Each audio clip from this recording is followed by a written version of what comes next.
nasa invitation Hoy, ang laki ng gastos namin sa wedding. Sa mga invited, talagang bawal ang cellphone. Sumunod kayo, please lang, ang laki ng ginastos namin ha. Utang na loob. Ibigay nyo sa amin yung mga rules na nasa invitation. Magbasa kayo ng website, utang na loob.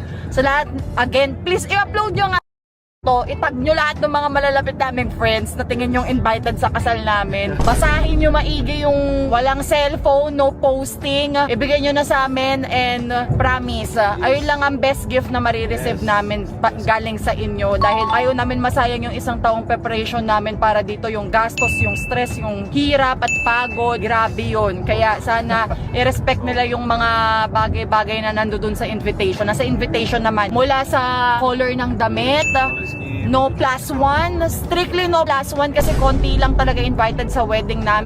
Strictly no +1 kasi konti lang talaga invited sa wedding namin. Very intimate lang. Hindi namin papapasukin kung may kasama kayo. Hoy, ang laki